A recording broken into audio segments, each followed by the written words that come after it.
Third possibility, an administrative hearing, which we don't hear about. Officer Pantaleo in the Eric Garner case may be bounced from the roles of the New York City Police Department because he violated a rule and an administrative rule they had about, quote, chokeholds, which I submit it wasn't, and I guess I'm a racist too. Next tribunal, the United States government, the people of the United States versus Officer Pantaleo for denying Eric Garner's civil rights. That's really tough because it would have to be evidence that Officer Pantaleo showed or indicated a racial animus. If he said, for example, I'm going to choke that, whatever, that may help. So do we understand 4 perhaps different tribunals, same death, 4 separate ways of handling it? In the criminal case, Paul and David, let me ask you this. What should Officer Pantaleo have done? This is Eric Garner. In a case where he has been, people of Staten Island called the police and said, listen, this guy Eric Garner, and by the way, have you noticed that whenever you talk about Eric Garner, you always have to say, it's a tragedy, it's a tragedy, sorry that he died, as though you have to say this incantation. Of course it's a tragedy. But people called the cops and said, hey, I'm a taxpayer. This guy's back peddling cigarettes. It's not the crime of the century. Get rid of him, NYPD. Do your job. All right, David, Paul, we're all in the police car. We're summoned. What do? No. Tell those shop owners this is chicken stuff. That's not an important charge. We're not interested. Even though he's been arrested, I don't know how many times in the past, and even though store owners are saying, this guy's intimidating people. Okay, so we show up. In this scenario, Paul goes over to Eric Garner, this hulking behemoth, and says, all right, that's it, you're under arrest. David and I are your partners. I look at David and I say, I don't think I'm going to help Paul out in this one. He's on his own. And this Eric Garner, very large man, says, I'm not going to, no. I'm not going, or I want to talk about this, or whatever. Every rule in the police department, in the police academy, says we have to protect you, Officer Paul, partner, associate. We've got to contain this situation. We don't let arrestees negotiate. We don't do that. And if you don't like that, you're living in another world. That's the way it's been since time immemorial. There's an old expression, and I talk about it on my Twitter at Lionel Media. I've said this a million times. You can beat the rap, but you can't beat the ride. Gentlemen, what should this officer have done? Not helped out? Not try to bring this man down? Convince him? What? Well, I think the issue is not that they arrested him over a trivial nonsense law that I don't agree with, but nevertheless, he was breaking the law. They had the duty to arrest him. They had the duty to protect the fellow officers. But when they have him down on the ground, it doesn't appear that their life is in danger. And he's telling them he can't breathe, and they're standing on his head. To me, that looks like what they did to Kelly Thomas, where they beat him to death over a long period of time. He might have been somebody that needed to be arrested because he was a mental case, but to do that to somebody, that says there's something else going on. When somebody breaks into my house, I can shoot them if they're coming at me, but if they're running away, I don't have the right to shoot them in the back. Kelly Thomas, the schizophrenic homeless man who was beaten, is different because they weren't beating him. Now, in this case, we look at this video. By the way, jump cuts and edited parts removed. If we look at this, I might say, you know what? Boy, that is not good policing. Let's all agree, members of the jury. Great. Next question. Is this murder? Is this homicide? Negligent homicide? Culpable negligence? Let's assume that Officer Pantaleo, because remember, the facts are what dictate this, not racism and the history of but the facts of the case. In this grand jury, whether it was loaded, whether it was fixed, whatever. Officer Pantaleo stated, I either didn't hear or didn't intend to kill. I was trying, perhaps I'm the world's worst restrainer. He's bigger than I am. I suck at this. I never intended to kill. Whereas when you beat somebody repeatedly until they're in a coma, you'd be hard-pressed to say that was an accident. Or if you shoot somebody like Gil Collar or Dylan Taylor or Godot or George Michael Brown. Yet they all got off. Even when they kept beating Kelly Thomas, they still got off. They still, right. you know. Well, see, and there were no riots. So what I'm saying is that I would say, ladies and gentlemen, we have exhausted tribunal number one, criminal. Now, let's go to the second one, a lawsuit for $75 million. I call as my first witness. I represent the family now. I call as my first witness Paul Joseph Watson, police training expert. Mr. Watson, based upon your experience and your observation of the officer, did you form an opinion as to whether he was negligent? Did he violate the accepted standard of care in policing? Absolutely. What is your opinion, Mr. Watson? This is the most negligent, the worst. Fine. That's it. Because we have just overcome the slight preponderance of the evidence burden, and we have just won $75 million. That's not criminal. That's civil.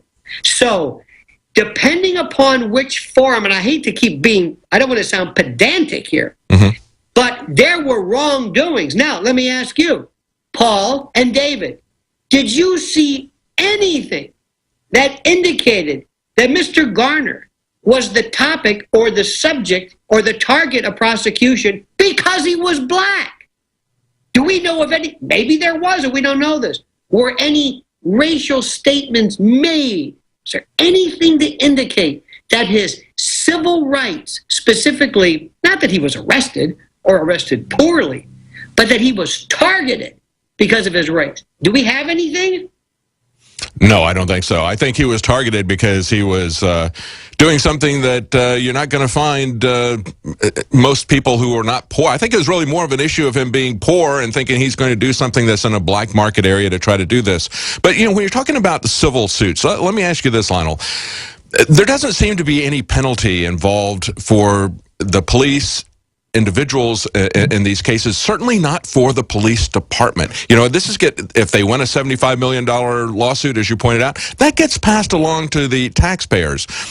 Just like you said yesterday, in some states, there's an automatic indictment for some crimes. If it's a felony, they don't even need to have a grand jury. They're going to have a trial. Right. I think that was a great idea. I think that's something that would be a good reform, that we immediately, if there's a death involved with police, and it ought to automatically go to a trial. But when we have a civil case and there's money taken out, it seems to me if we're going to try to achieve some kind of systemic reform, there has to be a penalty that the system pays, that the police department has something taken out of their budget, at least a huge percentage of that fine that's going to come out comes out of the police department budget or something like that, to try to make them reform, put some pressure on them. That would be interesting. If you said, for example, okay, members of the Garner family, what would you like? $75 million from the public treasury? No.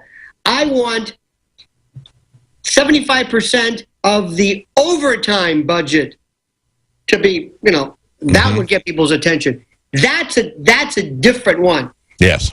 It's very interesting. But in this case, though, let's go back. There was a police officer years ago, Officer Francis Lavodi, who did federal time because he basically went and choked out this guy who gave him some lip, and it wasn't an arrest. It was, I mean, it happened. So what I'm saying right now is, once this meme gets started, once we look at this case, people will say, this will have to be our case, and we're going to make all the changes on. I kind of alluded to something. Last night, I've never heard or seen the amount of helicopters and drones. I don't know if I'm seeing things, but we saw some stuff flying around that was most unique. Now, Tonight is going to be probably the last night before the weekend. And the police, knock on something, have been very good in not losing it, and the protesters as well. But here is my question. And Paul, I'm going to tell you right now, I might be a racist as well for what I'm going to suggest. In the 60s, when you saw Dr. King and when you saw Jesse Jackson, the younger, and others get together, they made specific plans. They had an agenda. They had goals. While we see people showing protests all over the country, what is your goal? What do you want? Don't say stop killing unarmed people. That's generic. What do you want? The first thing that we must very simply do, all of us, write this on your, and I mentioned this at Lionel Media on Twitter. I mentioned this. Wonderful hashtags. Mandate a special prosecutor every time there is a cop killing of a civilian. Yes. A prosecutor from someplace else who can do this without fear of reprisal. Excellent idea. I think that's the key. People get frustrated with this. If they don't have any goals, when they protest, they just get even more frustrated. And then, of course, you're going to have some people who use it as an opportunity to go kick the cat. We're going to be right back with Lionel and Paul Joseph Watson. Stay with us. This hour of GCN brought to you by LaSig. Kick some ash with LaSig's high-quality e-cig kits and e-juices. Like us on Facebook for a 10% discount. Call 870-525-1440 or visit LaSig.com. Hi, Ted Anderson with Midas Resources. Is it time to convert paper 401ks and IRAs to solid gold and silver yet? Get our 10 Reasons book free. Call 800-686-2237. That's 800-686-2237. Hey, Boomer! I learned in school today that 60% of our bodies are made of water. Good thing we have the Berkey system. It's the cleanest, best water ever. Mom says it's because the Berkey's filtration system cleans out the bad stuff and leaves only pure, delicious water. I know, right? You love it too. Yeah, I'm thirsty too. Let's go get some. Get Berkey clean water by calling 877-886-3653. That's 877-886-3653. Or visit goberkey.com. Mom, I can't do my math homework. I just don't get it. I hate math. I've always tried to be a good mother, but when it came to Jamie's math, I was at a loss. Then a friend told me about Math Made Easy DVDs. Concepts are simplified in an easy way to follow and review, and students can learn at their own pace in the convenience of home. Listen, in the frustration, call Math Made Easy. Call now, 1-800-USA-MATH. That's 1-800-872-6284. Or visit us at mathmadeeasy.com. I am a 47-year-old female and had a heart attack in 2005. This is Alice from New Jersey. I still get angina, even with 4 stents. I was taking nitro 2 or 3 times a week. The very first day after taking Heart and Body Extract, the chest pain was gone. Now I don't wear a nitro patch. Learn the secrets of an effective, natural, 100% organic nutritional supplement for a healthy heart and circulation at hbextract.com. Did you know by age 50, half of all men have an enlarged prostate?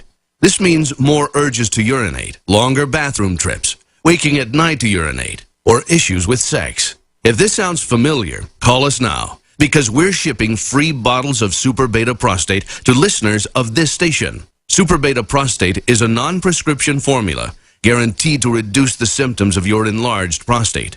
It's yours free. Pay only shipping and handling.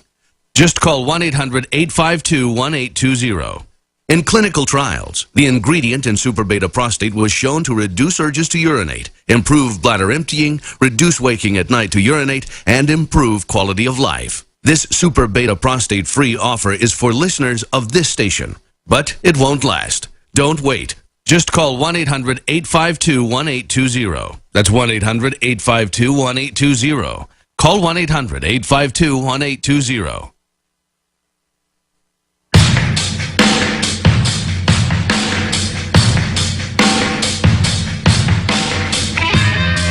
Welcome back to the Alex Jones Show. I'm David Knight in Austin. We have Paul Joseph Watson in the UK joining us in this last segment, and also Lionel in New York. And I've had several people come through and hand this to me, so I need to point this out. There's an article that's up on Infowars.com. The entire racism narrative that we've been talking about, how they've spun this away from what